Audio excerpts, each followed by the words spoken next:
Hello YouTube, this is Ben Gessel. So I'm going to do another kind of impromptu video tonight. It's Wednesday, 11:36 p.m., about April 12th or so, um, 2017. And we're now in the hundreds, by the way. So, yeah. So, I'm going to kind of talk a bit more about color in general, meaning of color, and there's a lot of things already out there that kind of narrow down the human psychological element, how we perceive color emotionally, that sort of thing, and subjectively. But I'm going to go a step further and kind of talk about a few things related to color, I think. So let's go through these different guys and we kind of try to be a little bit more systematic here. But so obviously when we think of the color white, we see white. The first thing that comes to mind, of course, is heavenliness, godliness, righteousness, purity, all these kinds of things, angelic kinds of stuff. And yeah, it's it's very, very, it's one of the most obvious colors that way. I know other folks, there's some other kinds of ways of seeing it, of course, it can be kind of ghostly, So it's polar opposite of black, color of evil, right? Secrecy, power, it's power behind it. Yeah, yeah. So basically, I'm going to kind of go a step further a little bit here and talk a little bit about how colors sometimes, in my observations, are used sometimes in different movies. I think I'm going to get into Disney's Alice in Wonderland a little bit more with this subject because it's a good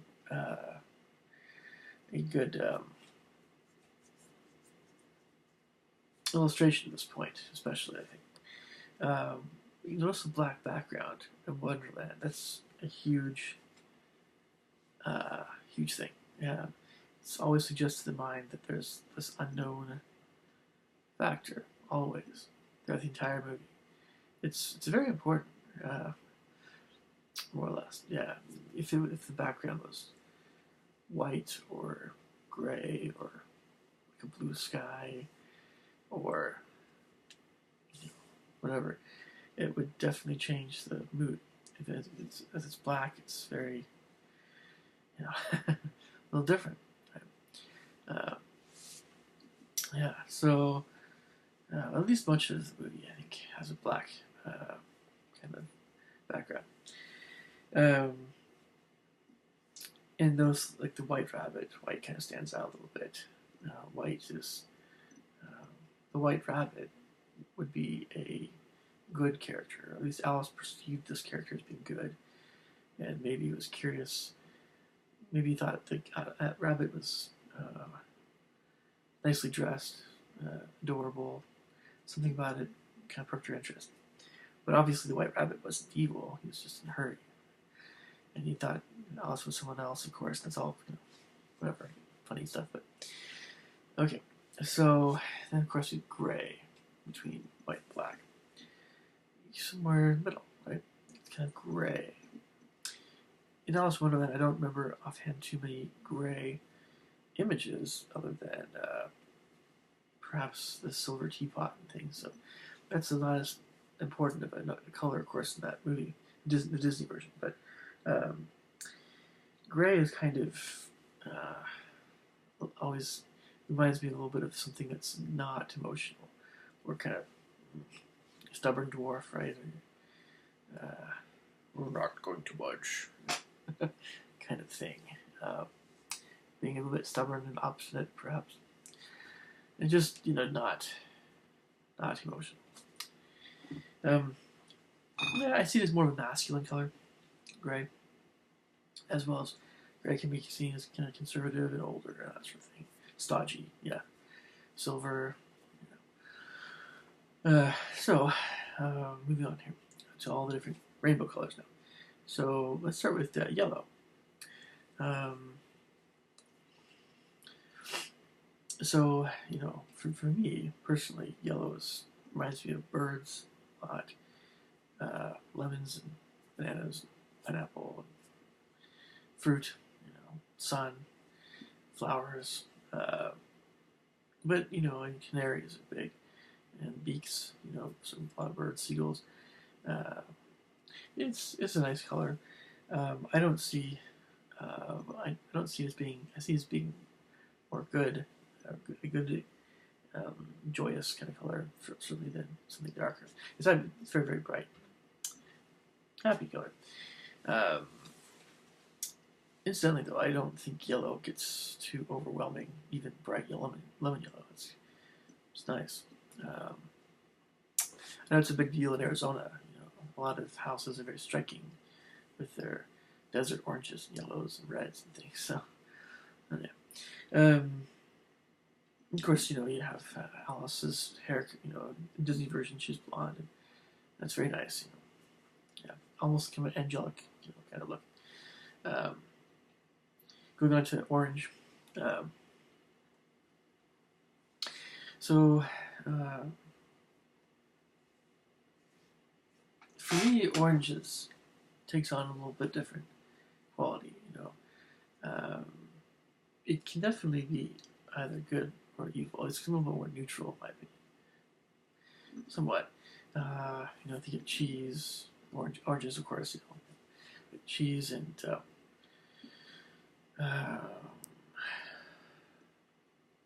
more sometimes baked things, kind of a tannish orange. Maybe I'm thinking of the tans now with bread. But, okay, you have all the vegetables like carrots and stuff, sweet potatoes. But orange is kind of hardy kind of connection with orange and brown, orangey brown stuff. And, just kind of really high. It's a higher energy color, of course. It was used towards Scarlet, I know it can be overwhelming. And fire, of course. Fire is kind of yellow-orange range. I don't remember really too much orange in Alice Wonderland, to tell you the truth. It's also kind of a color that doesn't come up too much. But if it does, it's usually contrasting with dark, black background. That's another Halloween effect. That sort of thing. I think there's more pinks in Alice Wonderland than there are oranges. But, again, kind of some birds' beaks and things, kind of like yellow. Orange is the color of pumpkins, of course. So again, Halloween. So that's where you get maybe some darker ideas. But yellow can, both yellow and orange can take on a darker quality if you have like the decaying teeth, or fangs, or pus, or like some of the gross, grody things like the yellow eyes, glow in the dark eyes. There, Cheshire cat. There you go. So maybe there's the yellow in the cat's eyes. I think I have to double check that. But yeah. So you see that luminescent, can be a little bit off-putting. Be a little bit, or that can be a little bit frightening. Okay, it's more for kids, but anyway. So orange is a higher energy color. I think both colors are pretty cool, but orange is the one I tend to find is more. Could be a little bit more frightening. Anyway, depending. Okay, getting into the more vibrant colors now, I think. Somewhat red. So red is everywhere in that movie. Just everywhere. And if we know what it means, it's just like white and black. There's red. Red is very obvious. It's color of blood. It's color of anger and not. Alice Wonderland doesn't get into this too much, but yeah, it's also color of lust and there's a sexual element too, of course. But red is passion and it's violence. It's action. It's the action color. It's guts, bravery, and all that stuff. And loudness, aggressiveness. It's very, very aggressive. All that stuff. Um, so yeah, I mean, you can't say too much about it, but it's across the world. Red is one of the primary colors people are very familiar with.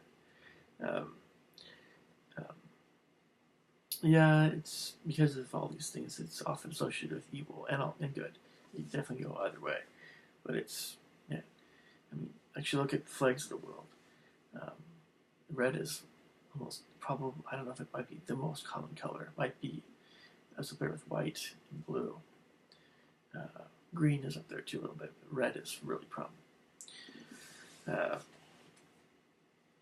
so of course, you have red and the Queen of Hearts and all of her cards. All the soldiers and things. At least the ones that have the red hearts, the red diamonds, as well as I'm sure a lot of other things in the movie. Okay, so moving on to purple or violet. I like the name. Well, the funny thing is, I know that those two colors are technically different, but I actually like the I could go either way. I like both colors, but I like the word violet a little better. But purple. Anyway, so a lot of things that are purple in Alice in Wonderland are definitely characters that are mysterious, like Cheshire Cat. And I know his color is maybe a little bit lighter purple, or kind of but he's purple with yellow eyes. Purple has some light, I'd have to look at him again, maybe like pink stripes there or something. I think with yellow eyes, something. Anyway, it's maybe a periwinkle kind of color, blue purple or something. But there's purple flowers and things. Purple's kind of it's one of the most mysterious colors, if not the most mysterious color. That can absolutely be either good or evil. Darker purples being maybe darker, evil. Lighter purples being something kind of pretty. But for me, purple is also the color of witchcraft, or witches, in particular. The Roald Dahl's movie, The Witches. The witch found a boy, their eyes turned bright purple. That can be one of the scariest aspects of the movie. Absolutely. I do recommend watching The Witches. Yeah, if you have a strong stomach for that kind of thing. Just don't say I didn't warn you. It's not. It's a very tasteful movie, so it's like a family movie, so it's fine. Jim Henson. But yeah, purple can be very striking, and of course the Asians pick up on this too, in anime and things. A lot of evil characters have purple eyes as well, so it's very can be the color of I don't know about this person. And also some aspects of royalty or power or sophistication or intelligence, wealth, that kind of thing. So there's some of that certainly with the color, but very, very much so sophistication, like almost an artistic kind of sophistication, or kind of a cultured quality with purple, or like a wizard, that sort of thing. I don't necessarily see purple. A lot of these colors I don't really see as being. I mean, gray for me is very masculine. Yeah. But it's a lot of and pink is very feminine, but most colors I don't really see as too strongly one or the other way. Okay, so getting into blue. Now, by the way, the blue-purple area, indigo, and also the blue-purple kind of colors, they're very imaginatively. For me, they always evoke a lot of imaginative qualities. These kind of a fuel for the imagination. Well, yeah, cobalt blue and it's that whole spectrum from blue to purple. It's awesome stuff. Yeah, just if you were be in a room of just blue purple colors, wow, might be a little bit. I don't know. You need some purple for warmth, but the blue kind of really you can go a different direction. Anyway. So blue, yeah, absolutely color. It can be depressing, of course, darker ones. Blue gray, and that's kind of a darker. It can be depressing. It can pull you down if it's darker. But blue is kind of a lower energy color in a way. Again, kind of reflection, thought, meditation. I'd say it's more intellectual, more cerebral, but just very thoughtful kind of color. More of an introverted color, like very different than red or orange. Yeah, orange being its opposite, right? So, of course, the caterpillar also one of them was green, blue. So, would be more blue because he was very intellectual, very educated. Um, yeah, let's see.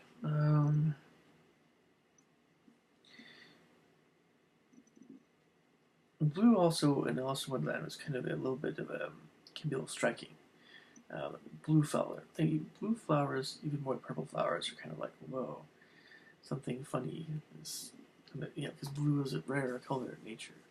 We have blue skies, but those really deep blue purples, especially those blue purple flowers, even sometimes you see those as having this kind of otherworldly quality. So yeah, it comes up here and there. I think Alice had a blue dress, and perhaps that reflected maybe a blue and white dress, but blue maybe did reflect kind of her quality about her, where she tended to be more a thoughtful personality rather than instinctive. Well, rather than just zipping around everywhere.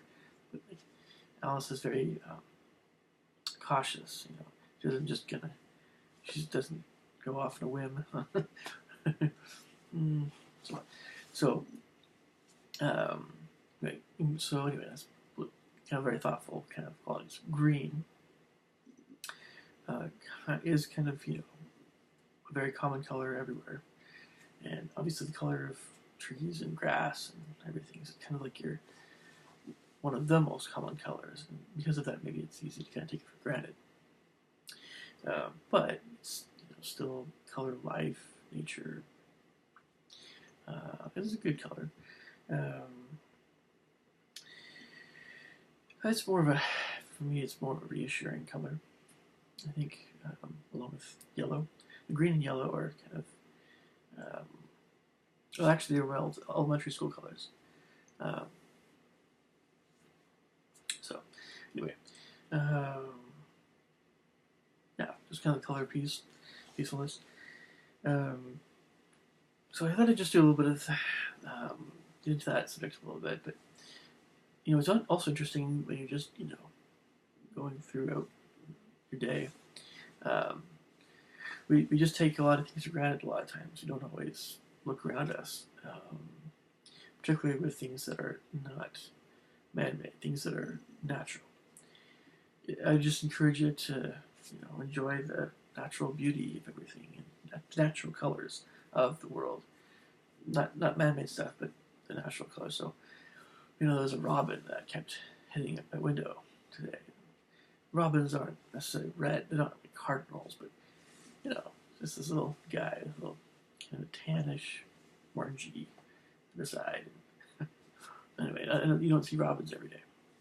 I think cardinals are more in the Midwest and East. I've seen cardinals before. They're pretty cool too. But yeah, I mean, of course, it's not spring, so we should see more color in general. Anyway, a lot of different places. So, anyway, you guys take care. Leave me your thoughts and comments below.